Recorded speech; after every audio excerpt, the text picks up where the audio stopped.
Okay, so let's talk about Farmertec versus OEM. So one thing that's nice about buying a Farmertec steel chainsaw, I think, well, at least in my where I live, you have pretty good dealer support for Still. Still seems to be the dominant brand in this area. There's several Still stores within driving distance for me. So the nice thing about these Farmertecs is if you break apart or need a spark plug or something like that, lose a bar nut, whatever it is, need a cap, you can just go to the Still store and you can just replace those parts with OEM. Go most of the time they have them in stock. Most of this kind of standard stuff they have it on the shelf, and you can just go get it and throw it on your saw and get back to cutting. If you buy like a Husqvarna, they're a Husqvarna clone, you're not going to be able to do that, at least in my area. So I'm more partial to the Stills. I've kind of always been, I guess, a Still person. I have two Husqvarna, one clone, one John's Red saw, but I really just like the Still saws better. That's just, kind of my personal preference. So what is the real difference between an OEM and a Farmertec? Well, the fit and finish on the OEM is much better. The first thing I kind of noticed, this is an 044 10 millimeter, and this is the Farmertec 440. The handle feels better. The handle is bigger around in diameter. This one I had to put a wrap on to get it to feel good in my hands. This one vibrates more.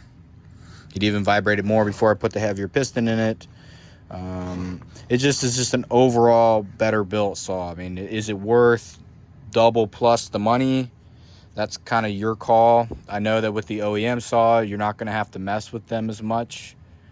Like when I pulled the spark plug out, the little prong in there that makes a connection, that broke right away, so I had to go get one of those. Recoil cord is ripped out, or it broke off like several times, and I just put a whole new cord on it. That's another Farmertec cord because I just had one laying around. But the Farmertec saws, I would say that they're a good value, especially if it's not your main saw that you're using. If it's like just one of the ones in your fleet where you're not 100% relying on it, I think that it's a good purchase to have. And especially if you're someone who likes to tinker and likes to work on their saws, maybe you're getting into porting, I would definitely start with one of these. So the cylinders we'll just pull out this OEM 044 cylinder, very similar to this one, just a little bit smaller.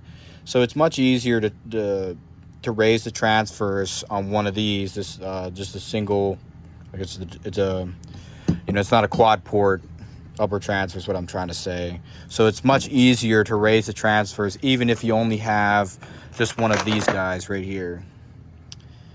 You can do this cylinder. I actually did this cylinder on this saw, this 046 cylinder, with this tool here, but with the cutter on it. This is $40. I don't have any real fancy stuff. I just have a Harbor Freight, one of those. It's the Harbor Freight little grinder here, like that. Two of those with the foot pedal control. That's what I have. That's worked good. I think that if you're going to be doing the quad port cylinders, then you're going to need something like this. One of these. This was $400. So this is needed for the quad ports, and then eventually before I do my 400C and my 361, which are both quad port upper transfer cylinders, I want to get one of those. What's it called? It's who makes the good foot pedal control? I forget. But anyways, the Fordham, that's what it is. The Fordham foot pedal, you can actually get one that runs in reverse, and that's what I would get so that I can get all the transfers perfectly the same. When you're doing there's one side that's always harder to do, and then it just doesn't look as good to me.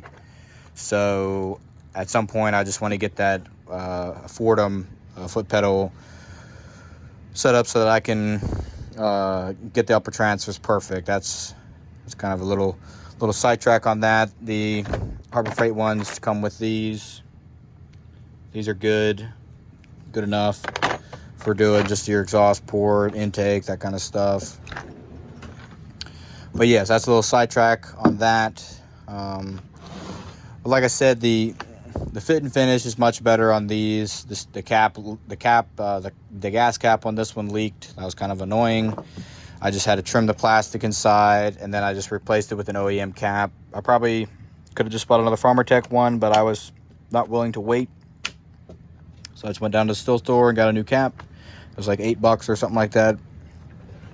Not that big of a deal.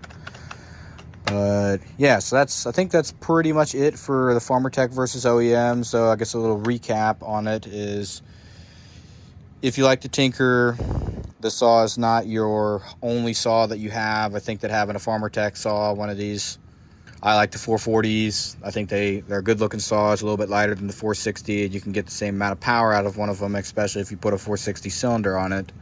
So I just like the 440 the best of the Farmertec ones. So I think that if it's not your main saw and you're not 100% relying on it, I think that one of these Farmertecs is a good saw to add to your collection. But if you don't want to screw with it, you want to always, be able to count on it, like it's going to start every time, you're not going to have any stupid little issues when you're out in the woods, then I would go with the OEM. Just, bite the bullet, pay the double price tag, or however much these are going for now. Some of these older ones that people really want a lot of money for them, which is kind of surprising. But I mean, the old stills are good saws. There's no doubt about that. I actually bought a 064 that I'm gonna do some porting on next. So that's kind of a little sneak peek of what I'm gonna be working on next. I've always wanted an 064.